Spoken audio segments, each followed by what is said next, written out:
These people live in several centuries. 100 million of them were, until 30 years ago, ruled by the massed Maharajas, the 562 princes who owned almost half India.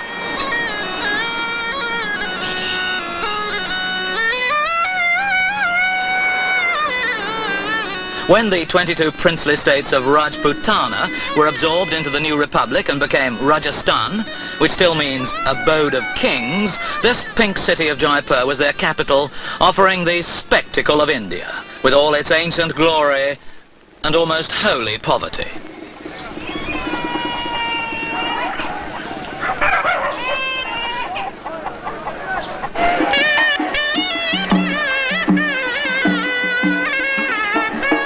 The exuberant Maharajas commanded unimaginable riches and held power of life and death.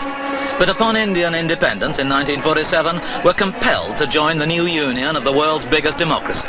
They were granted privy purses, so some of their ancient pomp was still subsidized. But in 1971, Mrs. Gandhi, then Prime Minister, stripped away their remaining privileges, turned India's royalty into ordinary men, and delivered them into the hands of the tax collector.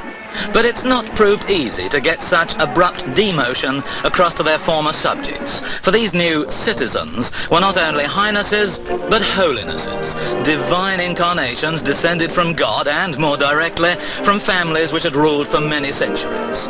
With such a heritage, the haughty princes had some cause for pride, and it just wasn't easy for a highness to become a lowness. A sun god doesn't turn into an ordinary Joe overnight.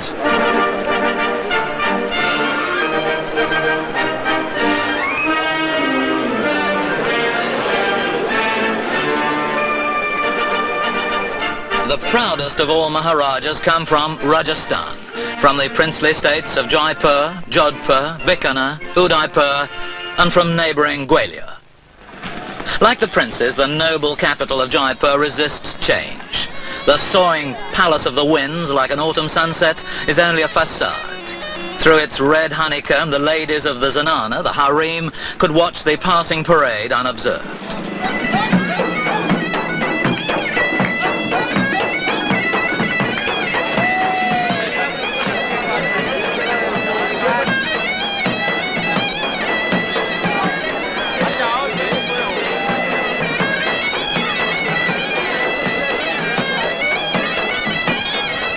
The Maharaja's main palace covers a seventh of the whole city, and he had 20 other palaces and forts as well, like Amber, for 6 centuries, the state capital.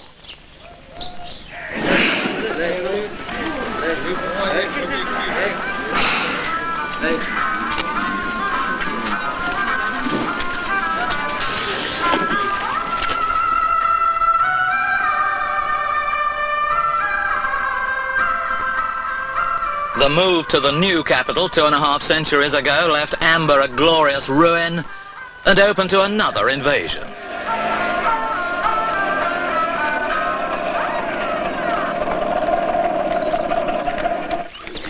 The hillsides around Jaipur have attracted a different population. Some animal lover, a rarity among Indians, each day sends as an offering to the Hindu monkey god a trishaw of rotting bananas to feed these snarling, scrofulous supplicants.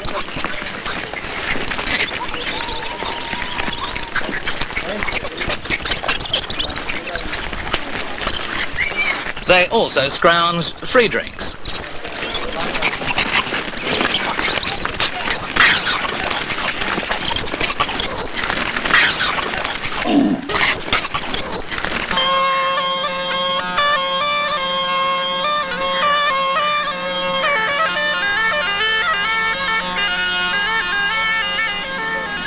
Ramba Palace was the home of the late Maharajah of Jaipur. He was a famous player of polo, that game of dash and fire which offers sporting princes the easiest chance of injury or death without actually going to war.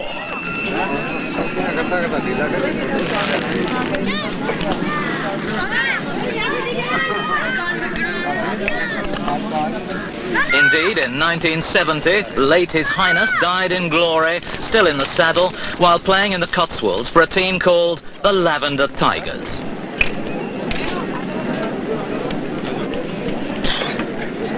This is Jaipur's Polo Week, so, following in his father's stirrups, the new Maharaja arrives to captain his team.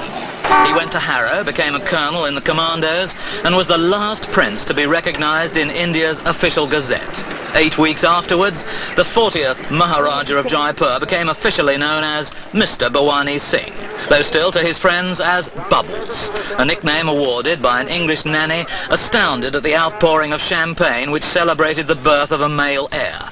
He was 9 when his stepmother, the Raj Mata, the present Queen Mother of Jaipur, became his father's 3rd wife. Though royal wealth's been under constant government attack during the last 30 years, the Jaipurs remain rich and, with the help of India's last cavalry regiment, keep a team in action. Today playing the Calgary Canadians. Finals of the Soy Gold was about to begin just now. Each team now lined up. The Cavaliers wearing red shirts on the left and the Sun Warriors with green shirts on the right. Rock Peters facing them, he'll be throwing the ball, and Meji Jamwar, the other umpire, is the far end towards the scoreboard. There's not much wind either. We hope to see a very fast, interesting finals of the Soy Gold War. Well, I think both the teams have decided to walk up to the stage so that you certainly will have a closer look at them. From here, the teams go back to take up their respective positions and face the umpires who will start the game this afternoon. Give them a hand, ladies and gentlemen.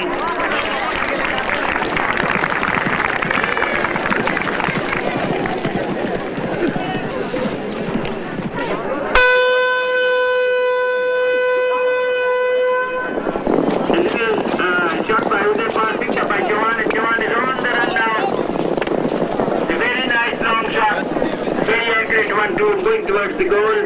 Let's see, and he has kept the ball. And he kept the ball, and then it was too much ball gone out. He missed a very nice golden opportunity with it. Shot forward. Very well made by Maharajas therefore. But so he closed it and gave a backhander. Polo may be a rich man's game, but in Jaipur it attracts football-sized crowds, and not all its followers are nobles. I must say that you're rather an improbable polo player. Thank you. A Punjabi with a Lancashire accent to start with. How did it happen? Well, my father emigrated from the Punjab in '53, and he started business by working 2 shifts in a factory. Where? In Warrington. Yeah. And in the evenings he used to go around in the pub bars and sell little perfume bottles. And from that he built up some capital, and he managed to get a stall in Warrington Market. And from that he built up a chain of stalls in Wrexham, Earlstown, Runcorn, there's one other, Ormskirk, and he had 17 stalls in Warrington Market. As I left school I joined him in the business, and then we built up a manufacturing company, an importing company, and 10 retail shops, and 3 new ones opening this year. And how did you get into polo? Well, 2 years ago, being a very ardent Sikh without the scarf business, I saw a Major Garcha playing in Cheshire. And I thought, this looks like damn good fun. I just bought some property in Cheshire then, and this chap came up to me and said, look here, let's get the old Indian influence in this club. And he invited me to join the club, which I did do, and I started playing polo. Now, your father was a porter. What sort of pad do you live in now in Cheshire? Well, it could be termed as a luxury country house. It's a 30-bedroomed house. There's 2 cottages, a bungalow, 60 acres, swimming pool, tennis court, its own chapel, kitchen garden, stables, shippons. It's a model farm as well. Now, do you ride to hounds as well? Yes, I ride with the Cheshire. And that's great fun. At the moment I've applied to ride to hounds with a turban, and they are considering this. It's a bit like riding a motorbike, isn't Yes, it? that's what I'll bloody well do. If they don't let me ride with a turban, I'll sue them. Now listen, you come back here, the son of a porter, you come back here, you're hobnobbing with Bubbles, you're hobnobbing with Maharajas. Yes. How does it feel as an anglicised Indeed. Punjabi. Well, the sharp contrast is you come to India and you think, wonderful, this is home. But really I'm more foreign here than I am in England. And you walk along the streets and suddenly you see castrol tins, huts made out of castrol tins. There's a chap there with crossed legs, making little chapatis, spitting at the same time, wiping his nose. And you think, Christ, is this my home? Then you go along and you go to places like this wonderful city, Jaipur, and you feel proud of your heritage. It's marvellous, really. And at the end of the day, how do you feel? At the end of the day, I feel like as if I want to go back to Cheshire. I couldn't live in a country where there's more poverty and I could live the life of a Raj. I'd prefer to live in a middle-class English society and everyone's of the equality with me. You see, you're a sort of Cheshire Maharaja now, aren't you? If you've got 60 acres.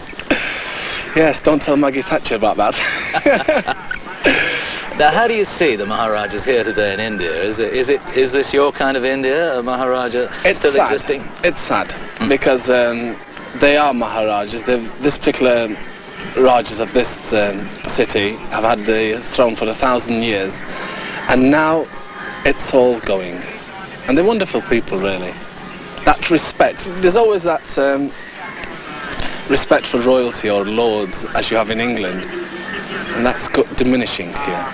We're living in a socialist world. Now, you're sorry for them, are you? I am sincerely sorry for them. Now, is this the Cheshire squire speaking, or the son of a Punjabi porter speaking? It's just a human being speaking, because these people have great sophistication, great history, and even the people of Jaipur here respect the Maharaja, the Rajamata, and I think they were happier under their kingdom than this socialist government they have. Very nicely played by Aditya, very well played indeed. And he's going... No,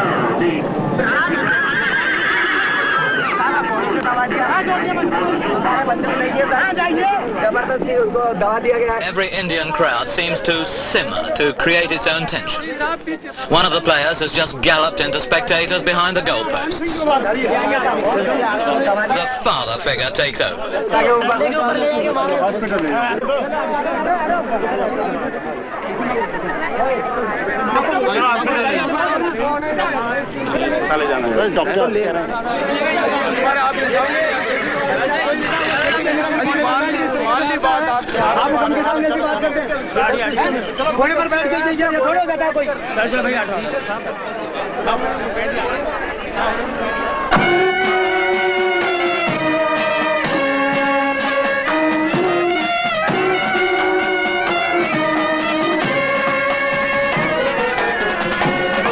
Polo is a hard, rather humorless game, and even this variation's hardly light relief.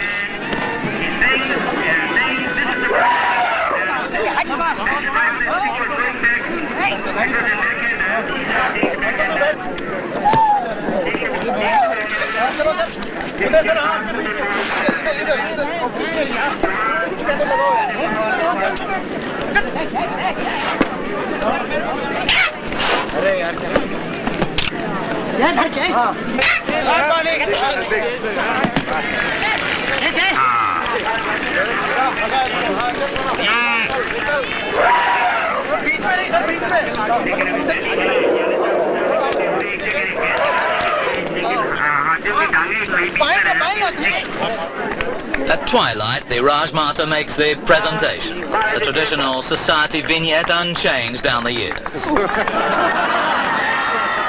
And another trophy stays in the family.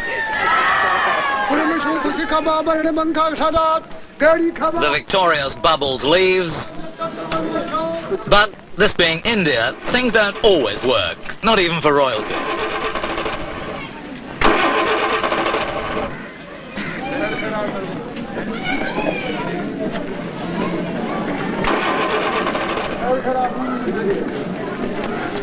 Bubbles' mother and his father's first wife came from the royal family of Jodhpur, where tonight the Maharaja's polo team will play the rest.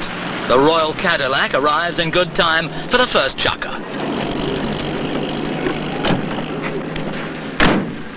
The Maharaja brings his son, Prince Shivraj. I see you're not set. What? His rig for this most aristocratic of games is casual. Though his groom preparing the waiting royal mount is smart enough. A sporting man and his steed. To think this was the home of the magnificent Jodhpur Lancers. Then it's up into the saddle, a final check by the groom, and into the fray. Some of India's best polo players are now on wheels, for only in Jaipur can they still afford real horses.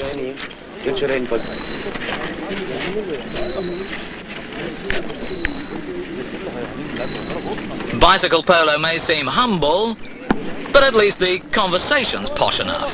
Jodhpur is synonymous to the Jodhpur breeches, the Jodhpur boots, and the things like that, which incidentally were invented by my grandfather. Maharajah Nahar Singh is known as Tiger. Fascinating character in lots of ways. He, you know, up till now, your breeches, you wore boots, and then you had your breeches up to your knees.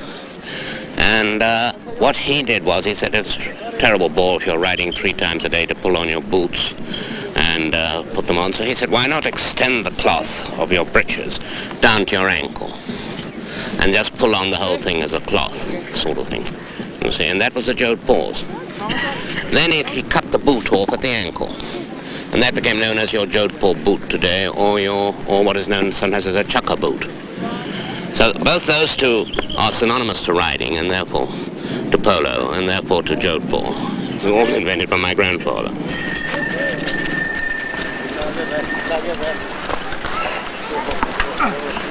But it's rather sad, after all these originals, that polo in Jodhpur should now be reduced to bicycles and a tennis ball. Well, you know, it is sad, of course, because, I mean, now, basically, it's a matter of shortage of horses. Unlike Jaipur, who's lucky they've got the 61st Cavalry Regiment. We haven't.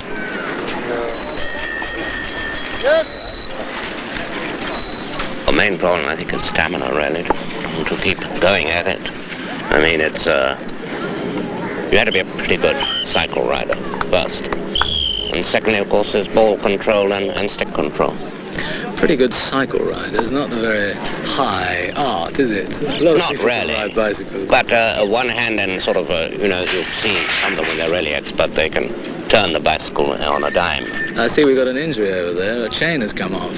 Yes, that is the... Normally they used to have in the old days, but in fact one of the cycle repair shop fellows would make a lot of money because he'd stand on the side. Because the rules have altered a bit. In the old days, you're allowed to ride off on a bicycle. Of course, that could have disastrous results. If you got your pedal into the other chap's front spokes, so it could be quite a toss. Now, is it diplomatic to let the Maharaja's side win? Oh, I wouldn't say that. No, I think we've gone past that one. And he's a young man. I mean, if it was a very elderly Maharaja, we might. But he being young and very sporting like that, I don't think there's any question. He can take defeat. Oh, yes, I think. No problem.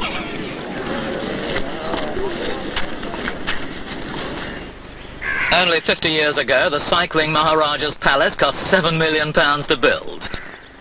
Yet within it, determinedly egalitarian republicans visiting the royal family have been known to address him by his legally correct title of Mr. But you only notice it when the person does it with an intention of being noticed. With an intention to insult, really. Yes. Because there are other people who call you anything. It doesn't really matter what they call you. And but when the emphasis is put on this Mr. Gut Singh, you know. Yes. You can sometimes feel it. Now, as a Maharaja, you've been a public enemy #1, yet in fact you do still have traditional support. The basic, the small-time government official is always hesitant with anything to do a case or any licenses or permissions are to be given to a Maharaja. He sort of hesitates a little bit. But it's out of fear what the politicians might say. Have you been trained to do anything? Professionally, Yes, and other than rule. I mean, have you been trained for any way of life other than the Maharaja's way of life? I don't really think I was actually trained for that. It was what was expected of one, the family, what was talked of, what was the expectations, how one was supposed to carry oneself, what people thought after your education.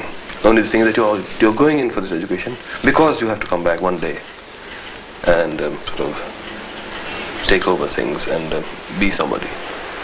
If we have not got the privileged status any longer and one is an ordinary citizen, one should be allowed to get along and remain an ordinary citizen, but do the things which one would like to do. And in this case, what I want to do is to set up things in Jodhpur in such a way that they are self-sufficient,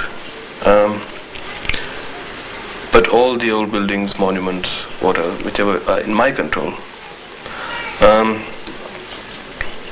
are preserved and put to their best possible use, so that this heritage which I talk about doesn't die. So you're officially reduced to the level of a common man. Yes. But do you feel like a common man?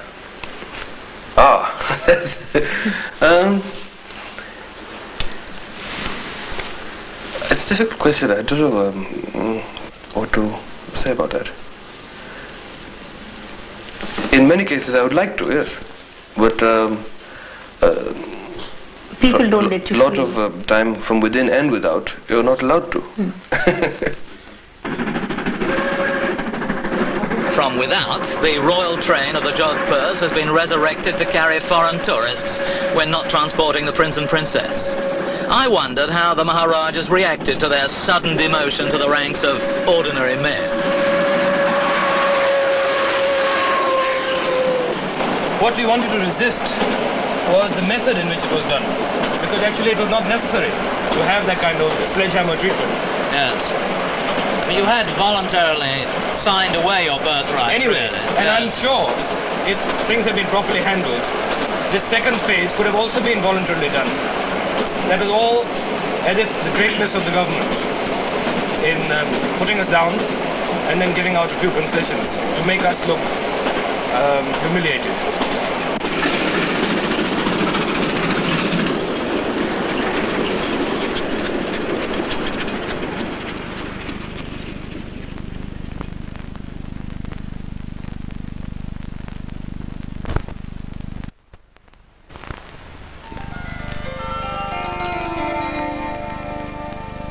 Among the stern masculine citadels of Rajasthan, Udaipur has a wistful feminine quality. It's one of the magic cities of India, a dream of gentle lakes and melancholy palaces.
The Maharajah and his princess live securely within the towering city palace, the largest in Rajasthan. One of its 19th century rulers was so fascinated by sparkle, he had suites of crystal furniture made to match the chandeliers. The Queen and Prince Philip stayed here on one royal visit. Everyone's happy to visit this gorgeous place. The princes of Udaipur stayed aloof from Mughals and from British rulers, and swore never to leave their city until India was independent. When, after 1400 years, this was achieved, the Maharajah, descendant of the sun god who took precedence over all other Rajput princes, celebrated his liberation by going to Lancashire and playing cricket for Bolton. His second wife comes from Gloucestershire. In 1960, there is a man called Vinu Mankar, one of our very famous cricketers. He was playing for a league called Bolton League. And when he came to know that I was there, he wanted me to go and play with him, you see, as an amateur, though sort of helping them as a professional. No money involvement, but the contribution expected was that of a professional. So I played 2 years with the Bolton League. You see, nobody knew who I was, not that it matters. And after that, Her Majesty's visit to India, and she had visited to Udaipur also, and all the magazines and news and that sort of thing gave out the news of my identity. I'm very happy to sort of say that the Bolton League the previous years hadn't been doing so well. They were about 16th or 17th in the ladder. And in these 2 years, we pulled them up to the third position. So it was very nice. Now, were you playing incognito, or were you playing as His Highness? No. As incognito, actually, they all called me Bob, if I may say. How did it feel to be good old Bob instead of being Your Highness? Well, I was fine. I mean, I was one of them, and they were very kind, genuine, spontaneous, and how, you know, how sportsmen they are together. They're there as human beings, and they love you as human beings, and that's more than what one should hope for. The Playboy princes get into the gossip columns more readily. I think partly they are pulled in, and partly they'd probably like to.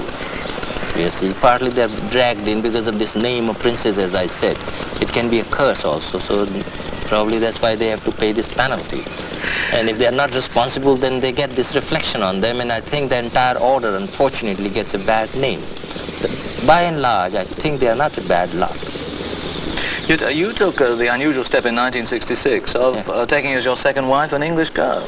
Yes, that's true, because we didn't have any sort of rule against it or personal belief, you see, that an outsider would not be fit. And in my wife, I found, I think, more qualities of a true Indian than many Indians have. Did you find, Princess, problems of transformation coming from Gloucestershire? Well, I had a lot of things to get used to, obviously, when I first arrived. There are certain customs that one has to learn and then follow. Could you explain to me what sort of customs? Well, where one dresses, for example, I keep my head covered here. I don't go out. It's just not the custom. But otherwise, you know, life is no more than when you travel back to St. John's Wood for 3 months of the year, do you then go out? Oh, yes. Yes, yeah, of also course. in social parties. Yes. And that's what One meets socially. I mean, it's not... There's no restriction, but there's not the freedom. Let's put it that Yes. way. There are no restrictions. It must be, for someone like yourself, Highness, to go from being from a God King to a Mr. Must be quite a transition for you. Well, in fact, without sort of exaggeration, I can say that the Maharajas were never looked upon themselves or treated themselves as God Kings, and even today we are not Mr. You see, the relationship that had existed over the last 1400 years still continues. Yes, of course, in the view of your government, you're another common man. Of course. But the government can address us as a common man, and we are proud to be a common man. But they still give us at least that has been the case with this house, they still give us the respect and the recognition. And that, of course, the power is generated from the people, because people are kind to us, so naturally the government will have to be kind to us. Well, the government was less kind in as much as it withdrew your privy purse, and even yours, I believe, was some £50,000 a year. When that was snatched away from you, how did you react? Well, of course, it was which I had gone to this sort of transactional period twice, because when my father expired, you see, his privy purse was 2.5 million rupees, and naturally, he being an elderly man belonging to the old school of thought, and he had about 7,000 servants, you see, not doing so much anything for him, but under the patronage, and they were supported. When he died, I had to undergo this death duty, And that's when we had to give up all our belongings and things like that. So that was the first transactional period that I had to face. Second was when the privy purses all of a sudden were discontinued and this house has got very sort of distinguished history, but I'm afraid the modern source of power, money, was not so much in abundance or not even adequate. And we did go through a lot of hardship for 2 years. But since then we adjusted ourselves. Our personal requirements are very simple. I don't think our personal requirements are more than an average man here. Not the jet set, but I mean average working man. What happened to your father's 7,000 servants? Well, we gave them all that we could. We set them up. But of course we all had to undergo hardship. But this is inevitable in a transitional period. The government at that time seemed to set about to humiliate the princes. Well, that's the impression that we got. That was, I think, totally uncalled for, because the agreement was specific and it said that with every succeeding ruler, the privy purse would be halved. So in any case, in another 2 generations' time, it would have disappeared. Yes. But it would have given time for us to settle. But I'm afraid I'm very radical in my views, and I feel that all that happens is for the good. What is your role today, Highness? Well, legally, I have no role at all, except as a honest, true citizen belonging to a family with certain...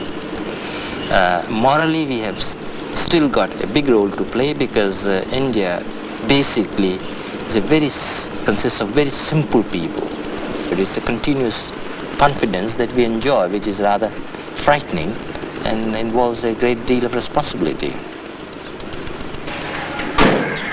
As a girl, the Queen Mother of Jaipur left her ruling family in Cooch Behar to attend school and a secretarial college in London. She arrived here as the Maharaja's 3rd wife in 1940 at the age of 21, and later founded this school to lead girls away from Persia. In 1960, she became an MP.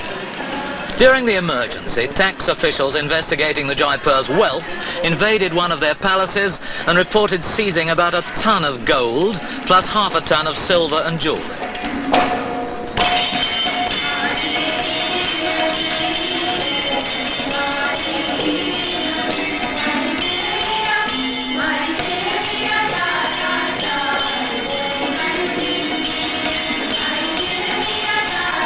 Later, the Queen Mother was thrown into jail by Mrs. Gandhi, ostensibly for a currency offence. The Queen Mother's royal standard. The princely families of India were known as much for arrogance as extravagance, but it was not always their fault, for they were taught from birth to believe themselves divinely entitled to their own way, whatever the cost in money or pain. Indeed, it's surprising so many royal families are so agreeable. The Rajmata, still a rather prickly princess, has published an autobiography which illustrates the distance between East and West. Yes, that's true. The distance between the casino at Deauville, where your mother used to gamble, and fasting every Monday to ensure the arrival of a good husband. But that's a combination of the East and West. Yes. So, Yes. After your father died, your mother became an international figure in society. Yes. And she gambled in Deauville with a live jeweled tortoise on the table. Yes. How old were you, Highness, when you first met Jai, your future husband? So I met him when I was about 5. Now, you were a schoolgirl falling for a fairy tale prince in those days. Yes, I suppose so. Put it that way. You had a secret courtship for some 6 years, and then he proposed to you in a car in Hyde Park, I read. That's right.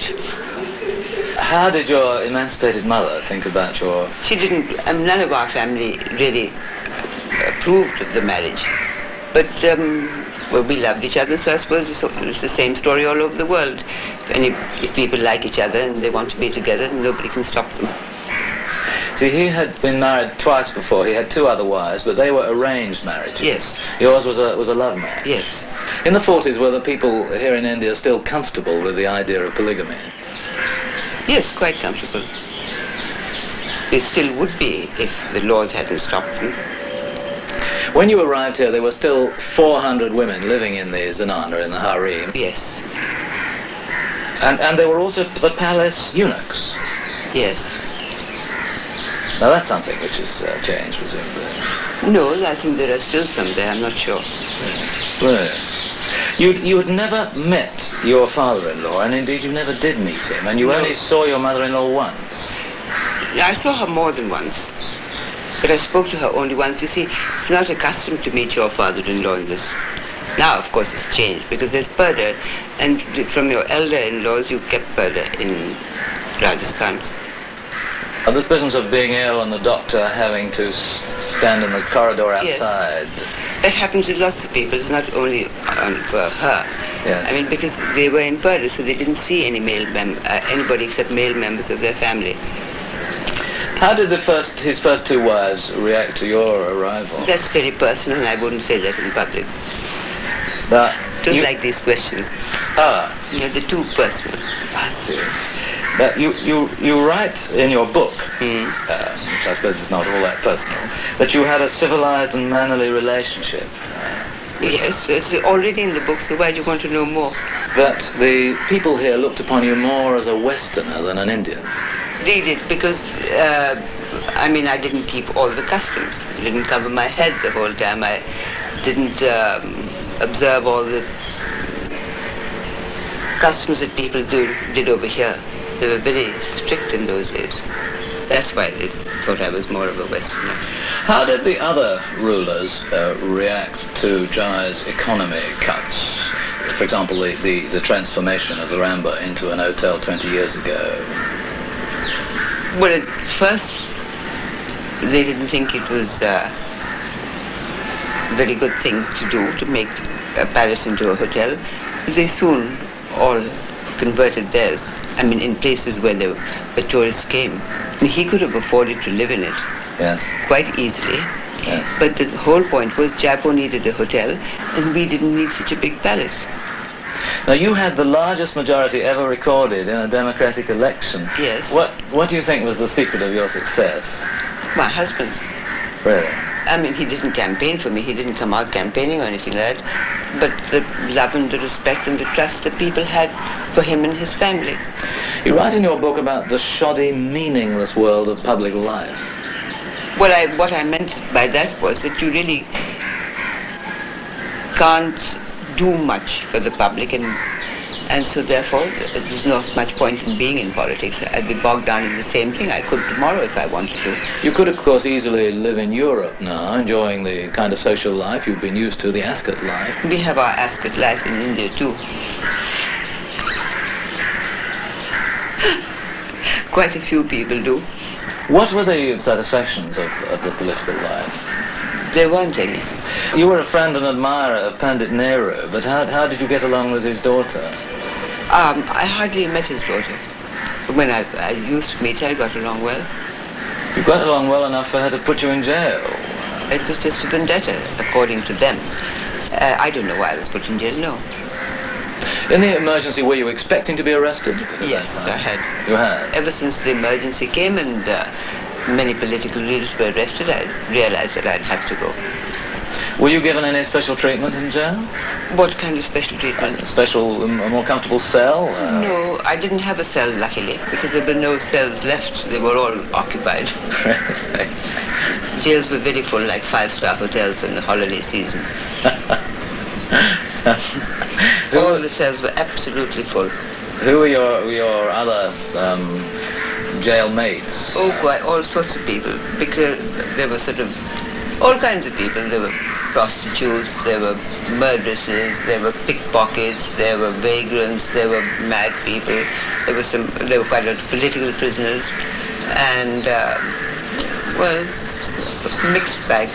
But the worst part was not knowing how long one was going to be there for, why one was there, and knowing that the rule of law didn't exist in the country, and therefore it would be difficult to get out through the courts.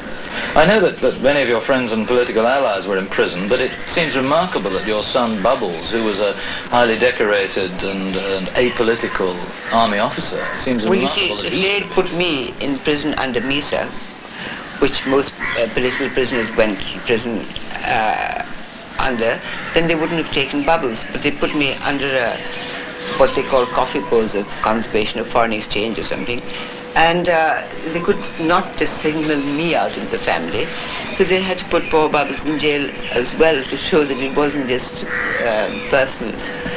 And so they kept him there for 2 months and then released him. Well, they kept me for 5.5, and then let me out on parole. But he was an army officer and an ex-commander. Perhaps it was easier for him in jail than it was for you. Well, his where he lived was much more comfortable than where I was living. And the food that he got was better, and the treatment he got was better, because Tihar is a jail for men, and he had quite a lot of people he could mix with and play games with. And no, I don't suppose it was equal for both of us. I mean, it didn't bother me all that much. What was the first thing you did upon your release? I came home and had a bath, and I wanted to see some of my friends. And all my family were aghast because they said, oh, but they're all members of the opposition and they got some relation or the other in jail. So I said, so what? Why shouldn't I see them? So they said, oh, but you don't know what Delhi's like. Sort of everybody watches everything you do. So I said, well, that's all right. Then I'm quite used to going to bed. I'll go to bed and read a book. So then they felt bad and they said, all right, we'll ask them to come, but you have to be very careful who you see. So I said, oh, then I'd rather be in jail where you can say what you like than outside where every word had to be guarded. So it wasn't all that great coming out. When did that cloud move away? Oh, not till the emergency ended and Mrs. Gandhi was defeated in the elections. Then, at last, India breathed a sort of sigh of freedom. Big sort of cloud was lifted off everybody's shoulders. Another Queen Mother, another of Mrs. Gandhi's prisoners. The Rajmata of Gwalior had similar jailmates. All sorts of people, and there's prostitutes and murderesses, that's true. And terrible atmosphere, of course, you know. I mean, were you in fear of your life, or were you just uncomfortable? I don't know, I didn't sort of fear my life, actually, because I have faith in God, you know. I feel that if it has to come, it has to come. I'm a fatalist. So I didn't bother about life. But I did resent this idea of, curtailment of my liberty and and try and, to be put in such a awful place. What did you find the worst thing about the prison life? Well, it's dirty, it's most dirty and filthy and stink all over, I remember as Mother always used to go on taking pills after pills, poor thing, she used to, tremendous headaches she used to complain of, and flies all over, so it's very dirty. I think it was a very mean, vindictive way of treating your political opponent, I mean, after all, in democracy, opposition is something very normal.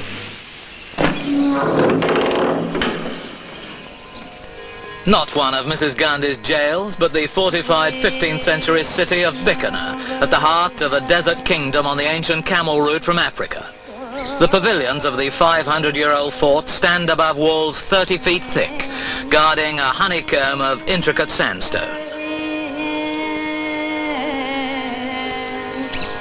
There are archways to dwarf an elephant, courtyards to capture a whisper. Inside the fort, ornate rooms blaze with colour, with murals and lacquer work, beneath gorgeous tinted ceilings, and the tiles were once picked out in diamonds.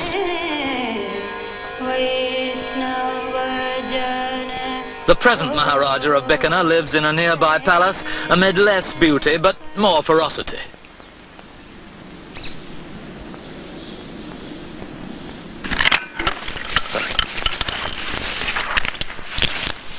Pull. Pull.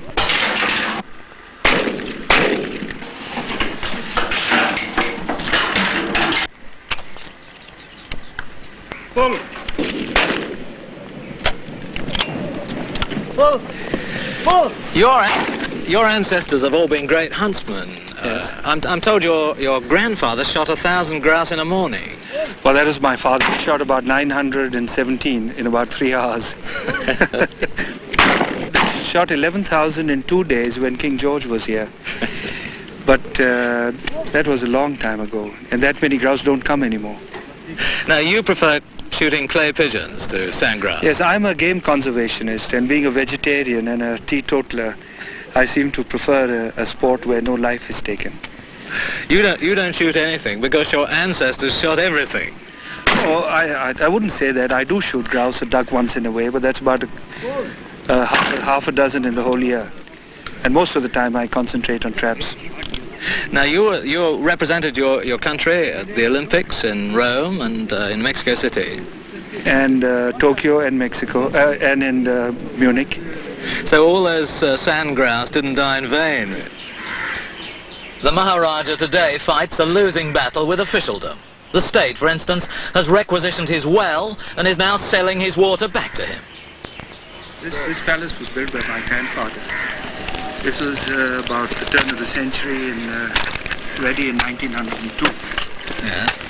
And it was designed by Sir Swinton Jacob. The Royal Guard still has its eye on authority, but has decreased in number since the days of splendor, when Sir Swinton built this new palace in Indo-Saracenic style. A tired hulk of tiered red sandstone, it attracts a plethora of protected peacocks, but few people.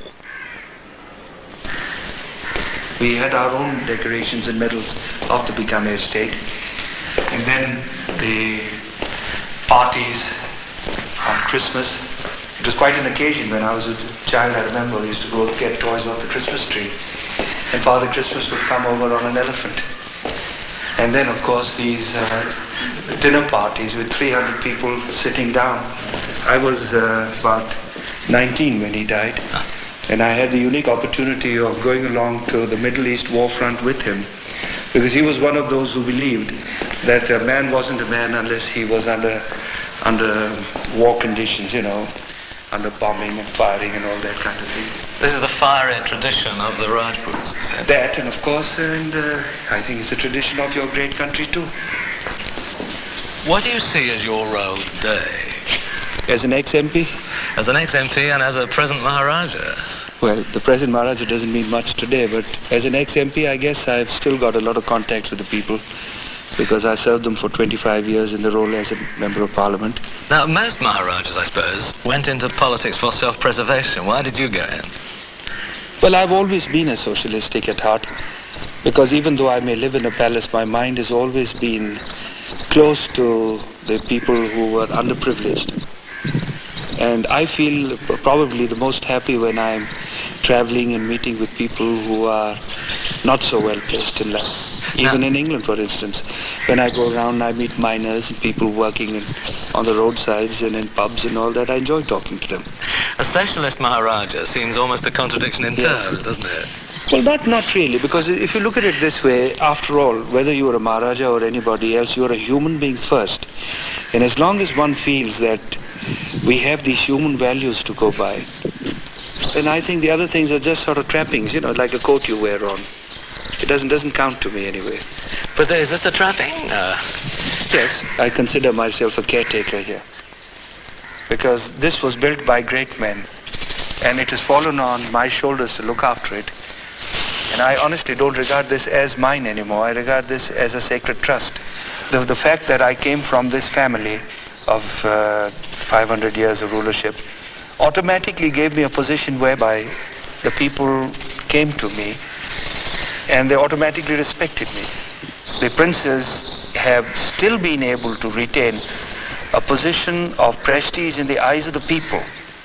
May not be any more recognized by the government of India, but what is recognized by the people to us is far more vital. When you became the Maharaja, how many homes and servants did you inherit? Oh, quite a few.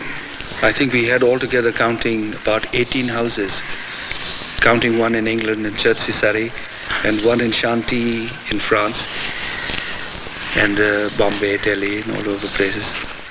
As far as these palaces are concerned, I don't think there's any problem. And I'd be just as happy living here as I was in a two-room house. It's a condition of mind, isn't it? And all these things that you see, these beautiful palaces and the engravings and the objects of art, they don't really contribute to a man's personal happiness. The Maharajas, easy targets for any politician, have been much maligned. But India's problems lie far deeper than their long-lost extravagances, for the princes and their private armies have gone, but the problems remain. Thank you.